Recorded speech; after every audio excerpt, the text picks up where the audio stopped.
En fait, le dynamisme d'une relation, que ce soit en couple ou pas, c'est son renouveau à chaque instant. C'est ça qu'on veut vivre, même si l'histoire commence, l'histoire débute, on vient de rencontrer l'amour ou je ne sais quoi, quelqu'un qui nous inspire, et on a peur, si on a peur que ça se perde, on va en fait empêcher que ça continue, et on va le perdre. Si on veut que ça se développe encore davantage, etc., en étant à son propre niveau, pas en essayant de se mettre en dessous ou en dessus, c'est un accompagnement, en fait. C'est-à-dire, c'est comme si je devais accompagner l'autre constamment. Et c'est cette forme de capacité que je trouve est peut-être une responsabilité.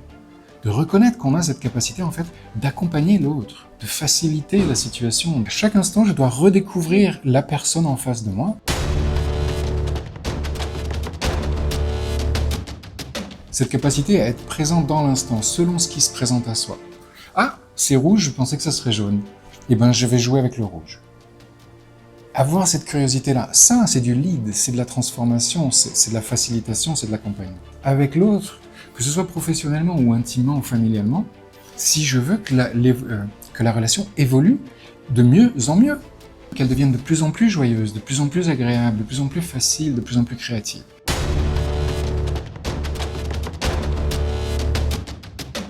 Parce que, tu vois, c'est ça qui est intéressant aussi, c'est que c'est comme s'il fallait qu'on soit le journaliste de l'autre, l'intervieweur de l'autre, à tour de rôle, sans que ce soit défini.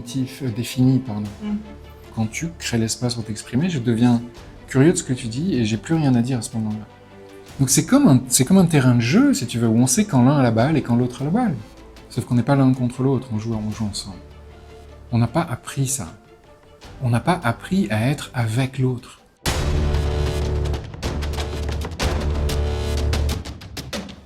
C'est notre état naturel. Notre état dans lequel, cet état dans lequel on écoute l'autre, dans lequel on s'intéresse à l'autre, et dans lequel, quand c'est le moment, on peut aussi apporter ce qu'on a à dire, quand l'autre est disposé à l'entendre, c'est notre état naturel, c'est notre état de leader, c'est notre état de créateur. C'est ça qui change le monde, c'est tout. Si nos interactions évoluent pas, le monde ne peut pas évoluer.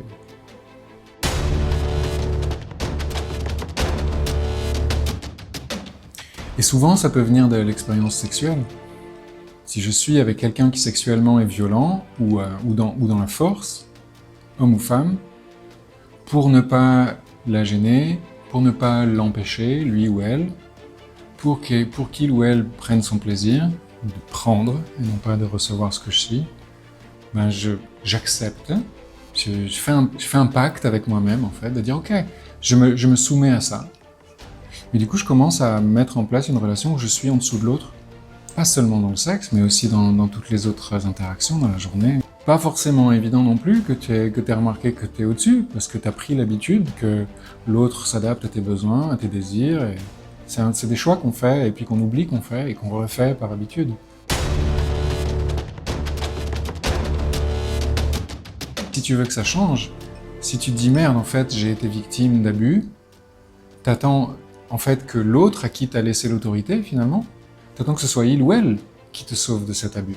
On se met dans une forme de faiblesse, où on n'est pas capable, où on finit par croire qu'on n'est pas capable, et que c'est finalement la faute de l'autre aussi, et la responsabilité de l'autre. Et pourtant, il y a un moment où on se rend compte que finalement, on s'est raconté des histoires. Quand tu te rends compte de ça, tu te rends compte que tu peux plus attendre que ce soit l'autre qui fasse le premier pas. Tu peux plus te dire, ok, c'est l'autre qui va... J'attends que lui ou qu'elle fasse le pas de changer quelque chose. À ce moment où tu te prends conscience que c'est toi, en fait, qui as choisi de laisser l'autorité à l'autre, tu retrouves cette autorité, tu retrouves cette force. T'attends plus que ce soit l'autre qui fasse le premier pas. C'est qu'on n'est pas obligé d'être abusé dans une situation catastrophique de survie pour faire ce pas et pour changer les choses.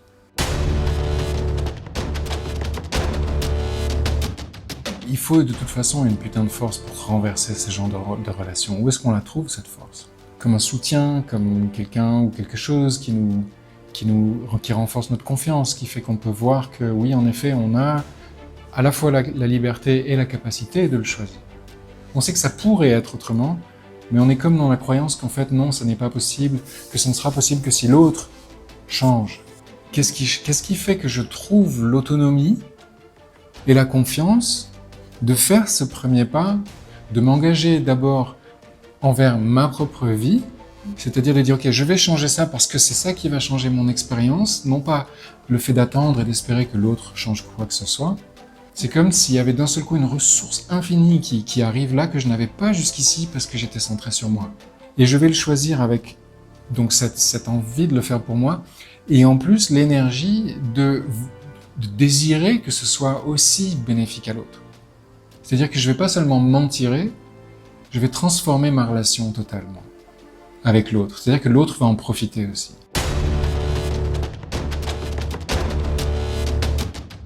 Il y a une première étape qui est celle de la survie, la sauvegarde de soi. On se dit, ok, il n'y a plus d'issue, il faut que j'en sorte, c'est stop.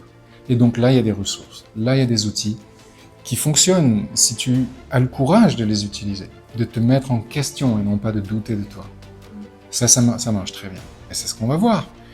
Et il y a autre chose en plus de ça, qui est une force qui dépasse de loin, une énergie qui dépasse de loin tout ça et qui te donne un élan qui ne dépend plus de ta confiance a priori ou tu vois, du risque que tu oses prendre vis-à-vis de toi-même. Parce que cette énergie qui te dépasse, c'est une énergie qui englobe l'autre aussi, et bien plus encore. Et que tu ne fais pas seulement ça pour survivre, mais tu fais ça en fait pour transformer la situation, pour transformer la relation. Comme si tu pouvais enfin commencer à reconnaître le facilitateur, la facilitatrice, le leader, l'instigatrice, la pionnière d'une nouvelle réalité avec l'autre.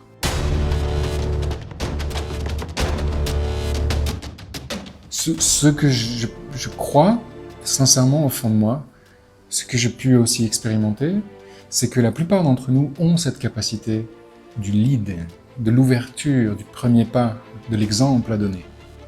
Du fait d'avoir la capacité de transformer les choses, de guérir aussi les situations. Et je crois que c'est en se reliant à ça que l'on obtient beaucoup plus de facilité à transformer toutes les situations dans lesquelles on s'était soi-même coincé, abusé, où on a subi des violences et des négligences qui sont devenues insupportables, peut-être précisément parce qu'on savait qu'on avait ce pouvoir et que finalement la seule manière de ne pas utiliser ce pouvoir, c'était d'en utiliser aucun. Et donc de finir toujours dessous, ou avoir le besoin d'être dessus, mais jamais avec. Ni dessous, ni dessus, simplement là, avec l'autre. Et là se trouve la force qu'on a. Là se trouve la transformation de toutes les expériences qu'on fait avec les autres, sexuellement, en couple ou en relation. Puisque c'est nous qui créons le monde, ensemble. C'est un apprentissage passionnant, parce qu'on apprend tout le temps, ça avance tout le temps, et ça crée tout le temps plus, et c'est tout le temps plus dynamique. De faire en sorte que les gens qui viennent dans mes classes puissent prendre leur rôle de leader, plutôt que d'essayer d'être suiveur pendant 4 ou 5 jours.